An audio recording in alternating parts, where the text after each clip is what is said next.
Hello ನಮಸ್ತೆ. ಇದು 2020ರಲ್ಲಿ ನಡೆದಂತಹ ಪೊಲೀಸ್ ಕಾನ್ಸ್ಟೇಬಲ್ ಪ್ರಶ್ನೆ ಪತ್ರಿಕೆ. ಮೊದಲನೇ ಪ್ರಶ್ನೆ ನೋಡೋಣ. ಮೊದಲನೇ ಪ್ರಶ್ನೆ ಏನಿದೆ, ಯಾವ ನದಿಯನ್ನು ದಕ್ಷಿಣ ಗಂಗಾ ಎಂದು ಹೇಳುತ್ತಾರೆ?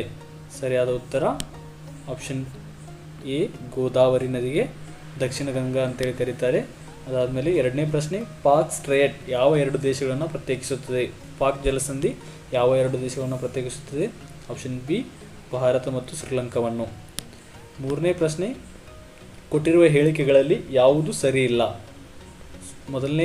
ಮೊದಲನೇ ಹೇಳಿಕೆ, ಬಂಧಿಸಿದ ವ್ಯಕ್ತಿಯನ್ನು 24 ಗಂಟೆಗಳಿಗಿಂತ ಜಾಸ್ತಿಯಾಗಿ ಬಂಧನದಲ್ಲಿ ಇಡಲಾಗುವುದಿಲ್ಲ. ಇದು ಸರಿ ಇದೆ. ಅರಿವಿನ ಅಪರಾಧ ಮಾಡುವ ವ್ಯಕ್ತಿಯನ್ನು ಬಂಧನ ವಾರೆಂಟ್ ಇಲ್ಲದೆ ಬಂಧಿಸಬಹುದು. ಇದು ಕೂಡ ಸರಿ ಇದೆ. ಇದು ಸರಿ ಇದೆ.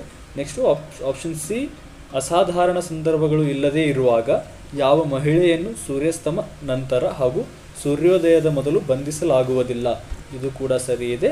ಆಪ್ಷನ್ ಡಿ ನೋಡ್ರಿ. ಆಪ್ಷನ್ ಡಿ ಬಂದ್ಬಿಟ್ಟು, ಯಾವ ಸಂದರ್ಭಗಳಲ್ಲಿಯೂ ಸಾರ್ವಜನಿಕ ಜನರು ಯಾರನ್ನು ಯಾವ ಸಂದರ್ಭದಲ್ಲಿಯೂ ಬಂಧಿಸಲಾಗುವುದಿಲ್ಲ. ಅರಿವುಳ್ಳ ಮತ್ತು ಜಾಮೀನು ಪಡೆಯಲಾಗದ ಅಪರಾಧವಿದ್ದರೂ. ಇದು ತಪ್ಪಾಗಿದೆ. ಸರಿಯಾದ ಉತ್ತರ ಇದು ಆಗುತ್ತೆ. ಇದು ತಪ್ಪಿದೆ. ಇದು ಸರಿಯಾದ ಉತ್ತರ. ನಾಲ್ಕನೇ ಪ್ರಶ್ನೆ, ಚಂಡಮಾರುತವನ್ನು ಬೇರೆ ಬೇರೆ ದೇಶಗಳಲ್ಲಿ ಬೇರೆ ಬೇರೆ ಹೆಸರುಗಳಿಂದ ಕರೆಯಲಾಗುತ್ತದೆ. ಈ ಕೆಳಗಿನ ಯಾವ ಜೋಡಿ ಸರಿಯಾಗಿ ಹೊಂದಾಣಿಕೆಯಾಗಿಲ್ಲ? ಇದರಲ್ಲಿ ಆಪ್ಷನ್ ಸಿ, ಆಸ್ಟ್ರೇಲಿಯಾ ವರ್ಲ್ಪೂಲ್ ಇದು ಸರಿಯಾಗಿ ಹೊಂದಾಣಿಕೆಯಾಗಿಲ್ಲ. ಐದನೇ ಪ್ರಶ್ನೆ, ಹಂಪಿ ಯಾವ ನದಿಯ ದಂಡೆಯಲ್ಲಿದೆ? ಇದರ ಸರಿಯಾದ ಉತ್ತರ ಆಪ್ಷನ್ ಎ, ತುಂಗಭದ್ರಾ ನದಿ ದಂಡೆಯ ಮೇಲಿದೆ. ಆರನೇ ಪ್ರಶ್ನೆ, ಭಾರತದ ಸಂವಿಧಾನದ ಯಾವ ಶೆಡ್ಯೂಲ್ನಲ್ಲಿ ಆ್ಯಂಟಿ ಡಿಫೆಕ್ಷನ್ ಕಾನೂನು ಇದೆ?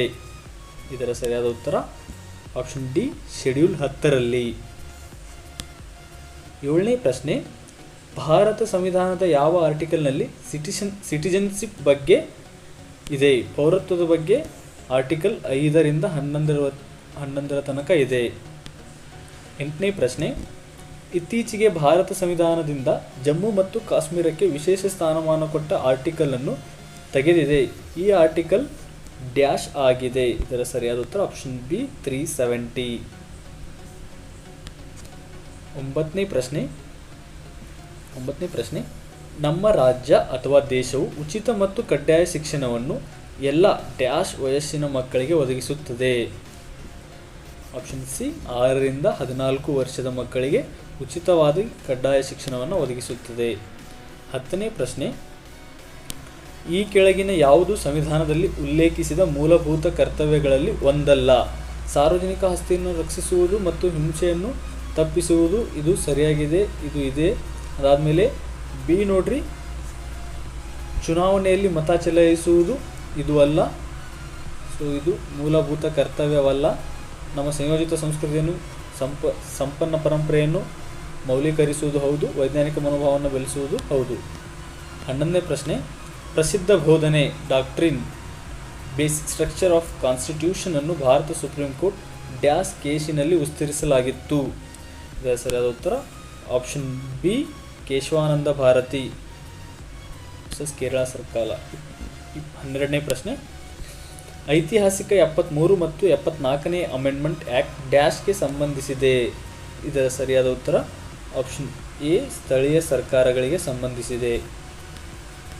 13ನೇ ಪ್ರಶ್ನೆ, ಅಗತ್ಯವಾದ ಕನಿಷ್ಠ ವಯಸ್ಸನ್ನು ಸಂಬಂಧಿಸಿದರೆ ಇವುಗಳಲ್ಲಿ ಯಾವುದು ಸರಿಯಿಲ್ಲ?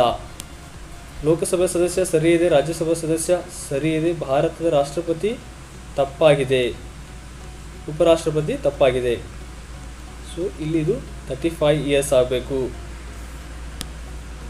14ನೇ ಪ್ರಶ್ನೆ, ಕಾರ್ಯನಿರ್ವಾಹಕ ಅಥವಾ ಇತರೆ ಯಾವುದೇ ಅಧೀನ ಸಂಸ್ಥೆಗಳು ಕೆಲವು ಕರ್ತವ್ಯಗಳನ್ನು ಅಥವಾ ಕಾರ್ಯಗಳನ್ನು ನಿರ್ವಹಿಸಲು ವಿಫಲವಾದಾಗ ಸುಪ್ರೀಂ ಕೋರ್ಟ್ ಅಥವಾ ಹೈಕೋರ್ಟ್ ಈ ಕಾರ್ಯಗಳನ್ನು ನಿರ್ವಹಿಸಲು ಆದೇಶಿಸುತ್ತದೆ. ಈ ಆದೇಶವನ್ನು ಡ್ಯಾಶ್ ಎನ್ನಲಾಗುತ್ತದೆ. Option A, ಮ್ಯಾಂಡಮಾಸ್. 15ನೇ ಪ್ರಶ್ನೆ, ಡಿಮೆಟ್ ಅಕೌಂಟ್ ಎಂದರೇನು? ಇದರ ಸರಿಯಾದ ಉತ್ತರ ಆಪ್ಷನ್ ಎ, ಷೇರು ಖರೀದಿಗಳು ಹಾಗೂ ಮಾರಾಟಕ್ಕಾಗಿ ಷೇರುದಾರರು ಈ ಖಾತೆಯನ್ನು ತೆರೆಯಬೇಕು. 16ನೇ ಪ್ರಶ್ನೆ, ಭಾರತದ ಹೊರಗೆ ವಿಸ್ತರಿಸಲಾದ ಆದರೆ ಭಾರತೀಯ ರೂಪಾಯಿಗಳಲ್ಲಿ ನಿಗದಿಪಡಿಸಿದ ಬಾಂಡ್ಸ್ಗಳನ್ನು ಡ್ಯಾಶ್ ಎಂದು ಕರೆಯಲಾಗುತ್ತದೆ. ಇದರ ಸರಿಯಾದ ಉತ್ತರ ಆಪ್ಷನ್ ಸಿ, ಮಸಲ ಬಾಂಡ್ಸ್. 17ನೇ ಪ್ರಶ್ನೆ, ಭಾರತ ಸಂವಿಧಾನದ ಯಾವ ಆರ್ಟಿಕಲ್ ಅಸ್ಪೃಶ್ಯತೆಯ ನಿರ್ಮೂಲನೆಗೆ ಸಂಬಂಧಿಸಿದೆ?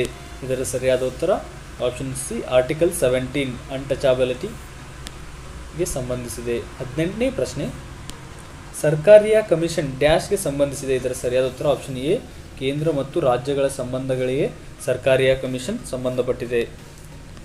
19ನೇ ಪ್ರಶ್ನೆ, ಹಣಕಾಸು ವಲಯದಲ್ಲಿ NPA ಮತ್ತು ಸ್ಟ್ರೆಸ್ಡ್ ಅಸೆಟ್ಸ್ ಡ್ಯಾಶ್ ಅನ್ನು ಸೂಚಿಸುತ್ತದೆ. ಇದರ ಸರಿಯಾದ ಪ್ರಶ್ನೆ, ಈ ಪ್ರಶ್ನೆಗೆ ಸರಿಯಾದ ಉತ್ತರ ಬ್ಯಾಂಕುಗಳನ್ನು ಸೂಚಿಸುತ್ತದೆ. 20ನೇ ಪ್ರಶ್ನೆ, ಕಂಪ್ಯೂಟರ್ ಬಳಕೆದಾರರ ಅರಿವಿಲ್ಲದೆ ಅನಗತ್ಯ ಸಾಫ್ಟ್ವೇರ್ ಅನ್ನು ಸ್ಥಾಪಿಸುವುದು ಮತ್ತು ಇಂಟರ್ನೆಟ್ ಬಳಕೆಯ ಡೇಟಾ ಮತ್ತು ಇತರ ಸೂಕ್ಷ್ಮ ಮಾಹಿತಿಯನ್ನು ಕದಿಯುವುದು, ಇದನ್ನು ಡ್ಯಾಶ್ ಎಂದು ಕರೆಯಲಾಗುತ್ತದೆ. ಇದರ ಸರಿಯಾದ ಉತ್ತರ ಸ್ಪೈವೇರ್ ಎಂದು ಕರೆಯಲಾಗುತ್ತದೆ. Option B. 21, ಮೀನಾಮಾಟ ಎಂಬ ರೋಗ ಯಾವ ಲೋಹದಿಂದ ಆಗುತ್ತದೆ? ಇದರ ಸರಿಯಾದ ಉತ್ತರ ಆಪ್ಷನ್ ಸಿ, ಪಾದರಸದಿಂದ ಮೀನಾಮಾಟ ರೋಗ ಬರುತ್ತದೆ. 22ನೇ ಪ್ರಶ್ನೆ, ಸರಕು ಮತ್ತು ಸೇವಾ ತೆರಿಗೆಯು ಒಂದು ಗೂಡ್ಸ್ ಆ್ಯಂಡ್ ಸರ್ವಿಸ್ ಟ್ಯಾಕ್ಸ್ ಒಂದು ಏನು ಹೌದಪ್ಪ ಅಂತಂದರೆ ಪರೋಕ್ಷ ತೆರಿಗೆ, ಇಂಡೈರೆಕ್ಟ್ ಟ್ಯಾಕ್ಸ್ ಹೌದು. 23ನೇ ಪ್ರಶ್ನೆ, RBI ಮಾನಿಟರಿ ಪಾಲಿಸಿಯ ಸಂಬಂಧದಲ್ಲಿ CRR ಎಂಬ ಪದವು ಡ್ಯಾಶ್ ಅನ್ನು ಸೂಚಿಸುತ್ತದೆ. CRR ಫುಲ್ ಫಾರ್ಮ್ ಏನು? CRR full form cash reserve ratio ಆಗಿದೆ. ನೆಕ್ಸ್ಟ್ 24ನೇ ಪ್ರಶ್ನೆ, ಮನುಷ್ಯನ ಹೃದಯವು ಡ್ಯಾಶ್ ವ್ಯವಸ್ಥೆಯ ಒಂದು ಭಾಗವಾಗಿದೆ. ಮನುಷ್ಯನ ಹೃದಯ ಸಾರಿಗೆಯ ವ್ಯವಸ್ಥೆಯ ಒಂದು ಭಾಗವಾಗಿದೆ. ಬ್ಲಡ್ ಟ್ರಾನ್ಸ್ಪೋರ್ಟೇಷನ್ ಮಾಡುತ್ತೆ. 25ನೇ ಪ್ರಶ್ನೆ, ಖಾದ್ಯ ಶ್ರೇಣಿ ಅಥವಾ ಫುಡ್ ಚೈನ್ನಲ್ಲಿ ಹುಲ್ಲು ತಿನ್ನುವ ಪ್ರಾಣಿ ಜಾತಿಯನ್ನು ಡ್ಯಾಶ್ ಎಂದು ಕರೆಯಲಾಗುತ್ತದೆ. ಹುಲ್ಲು ತಿನ್ನುವ ಪ್ರಾಣಿಗಳನ್ನು ಏನೆಂದು ಕರೆಯಲಾಗುತ್ತದೆ? ಪ್ರಾಥಮಿಕ ಗ್ರಾಹಕರು, ಪ್ರೈಮರಿ ಕನ್ಸ್ಯೂಮರ್ಸ್ ಅಂತೇಳಿ ಕರೆಯಲಾಗುತ್ತದೆ. 26ನೇ ಪ್ರಶ್ನೆ, ಯಾವ ಬ್ಲಡ್ ಗ್ರೂಪ್ ಅನ್ನು ಯೂನಿವರ್ಸಲ್ ಡೋನರ್ ಎಂದು ಕರೆಯಲಾಗುತ್ತದೆ? Universal donor O negative. 27ನೇ ಪ್ರಶ್ನೆ, ಕೆಳಗಿನವುದು ನವೀಕರಿಸಲಾಗದ ಶಕ್ತಿಯ ಮೂಲ, non renewable source of energy ಯಾವುದಪ್ಪ ಅಂತ ಅಂದರೆ ಇದರಲ್ಲಿ ಆಪ್ಷನ್ ಡಿ, ಕಲ್ಲಿದ್ದಲು ನವೀಕರಿಸಲಾಗದ ಮೂಲ. ಅದಾದಮೇಲೆ 28ನೇ ಪ್ರಶ್ನೆ, ಸಕ್ಕರೆಯನ್ನು ಆಲ್ಕೋಹಾಲ್ ಆಗಿ ಪರಿವರ್ತಿಸುವ ಪ್ರಕ್ರಿಯೆಯನ್ನು ಡ್ಯಾಶ್ ಎಂದು ಕರೆಯಲಾಗುತ್ತದೆ. ಇದರ ಸರಿಯಾದ ಉತ್ತರ ಆಪ್ಷನ್ ಎ, ಫರ್ಮೆಂಟೇಷನ್, ಶುಗರ್ನಿಂದ ಆಲ್ಕೋಹಾಲ್ ಕನ್ವರ್ಟ್ ಮಾಡೋದು. 29ನೇ ಪ್ರಶ್ನೆ, ಸಸ್ಯದ ಅಭಿವೃದ್ಧಿ, ಬೆಳವಣಿಗೆ ಮತ್ತು ಯೋಗಕ್ಷೇಮಕ್ಕೆ ಅಗತ್ಯವಾದ ಸೂಕ್ಷ್ಮ ಪೋಷಕಾಂಶವೆಂದರೆ? ಇದರ ಸರಿಯಾದ ಉತ್ತರ ಕ್ಲೋರಿನ್, ಆಪ್ಷನ್ ಡಿ, ಕ್ಲೋರಿನ್. 30ನೇ ಪ್ರಶ್ನೆ ನೋಡೋಣ, ಭಾರತದಲ್ಲಿ ಚಿಲ್ಲರೆ ಪಾವತಿ ಮತ್ತು ತಿರುವೆ ವಸಾಹತು ವ್ಯವಸ್ಥೆಗಳಿಗಾಗಿ ಸಂಯೋಜಿಸಲ್ಪಟ್ಟ ಸಂಸ್ಥೆ ಯಾವುದು? ಇದರ ಸರಿಯಾದ ಉತ್ತರ ಆಪ್ಷನ್ ಸಿ, NPCI. ನೆಕ್ಸ್ಟು 31ನೇ ಪ್ರಶ್ನೆ, ಜಾರ್ಜ್ ಫ್ಲಾಯ್ಡ್ ಸಾವಿಗೆ ಪೊಲೀಸರ ವಿರುದ್ಧ ವ್ಯಾಪಕ ಪ್ರತಿಭಟನೆ ನಡೆಸಿದ ದೇಶ ಯಾವುದು? 31ನೇ ಪ್ರಶ್ನೆಯ ಸರಿಯಾದ ಉತ್ತರ option A, USA, United States America. 32ನೇ ಪ್ರಶ್ನೆ, ಕೆಳಗೆ ಕೊಟ್ಟಿರುವ ಜಿಲ್ಲೆಗಳಲ್ಲಿ ಅತ್ಯಂತ ದೊಡ್ಡ ಸೋಲಾರ್ ಪವರ್ ಪಾರ್ಕ್ ಯಾವ ಜಿಲ್ಲೆಯಲ್ಲಿದೆ?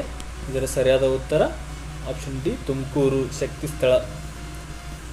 33ನೇ ಪ್ರಶ್ನೆ, ಕೆಳಗಿನ ಯಾವ ಜೋಡಿ ಸರಿಯಾಗಿ ಹೊಂದಾಣಿಕೆ ಆಗಿಲ್ಲ?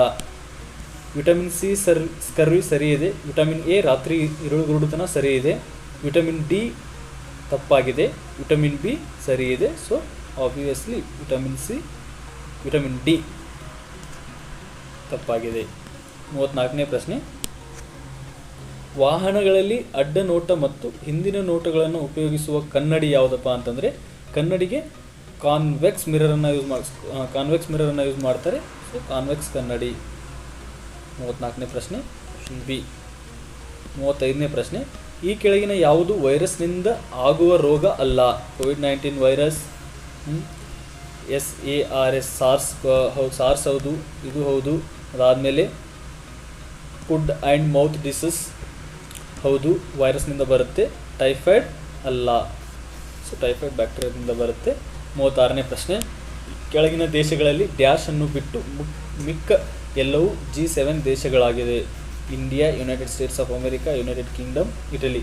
ಇದರ ಸರಿಯಾದ ಉತ್ತರ ಆಪ್ಷನ್ ಎ ಇಂಡಿಯಾ.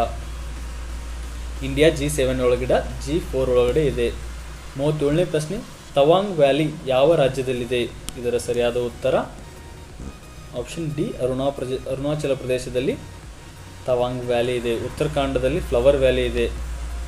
38ನೇ ಪ್ರಶ್ನೆ, ಇವುಗಳಲ್ಲಿ ಯಾವುದು ICMR ಅನ್ನು ಸೂಚಿಸುತ್ತದೆ? ICMRನ ಸರಿಯಾದ ಉತ್ತರ option C Indian Council of Medical Research. So ಇದು ಸರಿಯಾದ ಉತ್ತರ. 39ನೇ ಪ್ರಶ್ನೆ, ಕೆಳಗಿನ ಯಾವ ಜೋಡಿ ಸರಿ ಇಲ್ಲ? ರಫೇಲ್ ಫ್ರಾನ್ಸ್ ಅಂತೆ, ಆಮೇಲೆ MiG Russia, Tejas India, Sukhoi United Kingdom. ಇದರೊಳಗಡೆ ಯಾವ ಜೋಡಿ ಸರಿ ಇಲ್ಲ ಅಂತ ಹೇಳಿದರೆ 39ನೇ ಪ್ರಶ್ನೆಗೆ ಸರಿಯಾದ ಉತ್ತರ ಸುಖೋಯ್. ಇದು ತಪ್ಪಾಗಿದೆ. 40ನೇ ಪ್ರಶ್ನೆ, ಕೆಳಗಿನ ಯಾವ ಸಂಯೋಜನೆ ಸರಿ ಇಲ್ಲ? ಸುಂದರ್ ಪಿಚಾಯ್ ಗೂಗಲ್ ಸರಿ ಇದೆ, ಸತ್ಯಂ ನಡೆಲಾ ಸರಿ ಇದೆ, ಅದಾದಮೇಲೆ ಸತ್ಯಂ ನಡೆಲಾ ತಪ್ಪಾಗಿದೆ. ಸತ್ಯಂ ನಡೆಲಾ ಮೈಕ್ರೋಸಾಫ್ಟ್ಗೆ, ರಾಜೀವ್ ಸೂರಿ ಸರಿ ಇದೆ, ಶಾಂತನು ನಾರಾಯಣ್ ಅಡವ್ ಸರಿ ಇದೆ. ಆಪ್ಷನ್ ಬಿ ತಪ್ಪಾಗಿದೆ. 41ನೇ ಪ್ರಶ್ನೆ, ನಮಸ್ತೆ ಟ್ರಂಪ್ ರ್ಯಾಲಿ ಕೆಳಗಿನ ಯಾವ ನಗರದಲ್ಲಿ ನಡೆಯಿತು? ಇದರ ಸರಿಯಾದ ಉತ್ತರ ಆಪ್ಷನ್ ಸಿ ಅಹಮದಾಬಾದ್ ನಗರ, ಗುಜರಾತ್. 42ನೇ ಪ್ರಶ್ನೆ, ಬಿಟ್ಕಾಯಿನ್ ಎಂದರೇನು? ಬಿಟ್ಕಾಯಿನ್ ಎಂದರೆ, ಇದರ ಸರಿಯಾದ ಉತ್ತರ ಆಪ್ಷನ್ ಸಿ ಬಡವರಿಗೆ ಸರ್ಕಾರ ಕೊಡುವ ಉಚಿತ ಸಬ್ಸಿಡಿಗಳು ಬಿಟ್ಕಾಯಿನ್. ಸಾರಿ ಇದು ಅಲ್ಲ. ಆಪ್ಷನ್ ಬಿ ಒಂದು ಡಿಜಿಟಲ್ ಕ್ರಿಪ್ಟೋ ಕರೆನ್ಸಿ ಬಿಟ್ಕಾಯಿನ್. 42ನೇ ಪ್ರಶ್ನೆಗೆ ಸರಿಯಾದ ಉತ್ತರ. ನೆಕ್ಸ್ಟ್ 43ನೇ ಪ್ರಶ್ನೆ, ಭಾರತದಲ್ಲಿ ಹುಟ್ಟಿದ ಯಾವ ಎಕನಾಮಿಸ್ಟ್ ಈಗ IMFನಲ್ಲಿ ಚೀಫ್ ಎಕನಾಮಿಸ್ಟ್ ಪದವಿಯನ್ನು ಪಡೆದಿದ್ದಾರೆ? ಇದರ ಸರಿಯಾದ ಉತ್ತರ ಆಪ್ಷನ್ ಬಿ ಗೀತಾ ಗೋಪಿನಾಥ್. 44ನೇ ಪ್ರಶ್ನೆ, ರೋಹಿಂಗ್ಯಾ ವಲಸಿಗರು ಕೆಳಗಿನ ಯಾವ ಮೂಲಸ್ಥಾನ ದೇಶಗಳಿಂದ ಬಂದಿದ್ದಾರೆ? ರೋಹಿಂಗ್ಯಾದವರು ಮಯನ್ಮಾರಿಂದ ಬಂದಿದ್ದಾರೆ. ಆಪ್ಷನ್ ಬಿ ಸರಿಯಾದ ಉತ್ತರ. 45ನೇ ಪ್ರಶ್ನೆ, ಇಂಡಿಯನ್ ಸೈನ್ಸ್ ಕಾಂಗ್ರೆಸ್ 2020 ಡ್ಯಾಶ್ನಲ್ಲಿ ನಡೆಯಿತು. 2020ರ ಇಂಡಿಯನ್ ಸೈನ್ಸ್ ಕಾಂಗ್ರೆಸ್ ಎಲ್ಲಿ ನಡೆಯಿತು? ಬೆಂಗಳೂರಲ್ಲಿ ನಡೆಯಿತು. ಆಪ್ಷನ್ ಬಿ ಸರಿಯಾದ ಉತ್ತರ. 46ನೇ ಪ್ರಶ್ನೆ, 2020ರಲ್ಲಿ ನಡೆಯುವಂತಿದ್ದ ಒಲಿಂಪಿಕ್ಸ್ 2021ಗೆ ಮುಂದೂಡಲಾಗಿದೆ. ಯಾವ ದೇಶದಲ್ಲಿ ನಡೆಯಲಿದೆ? ಇದು ಎಲ್ರಿಗೂ ಗೊತ್ತು, ಜಪಾನ್ದ ಟೋಕಿಯೋ. 47ನೇ ಪ್ರಶ್ನೆ, application money mobile aided note identifier ಅನ್ನು ದೃಷ್ಟಿಗೋಚರವಾಗದಿರುವವರಿಗೆ ಕರೆನ್ಸಿ ನೋಟುಗಳನ್ನು ಗುರುತಿಸಲು ಡ್ಯಾಶ್ನಿಂದ ಪ್ರಾರಂಭಿಸಲಾಗಿದೆ. ಇದರ ಸರಿಯಾದ ಉತ್ತರ ಆಪ್ಷನ್ ಎ RBI ಬಿಡುಗಡೆ ಮಾಡಿದ್ದಾರೆ.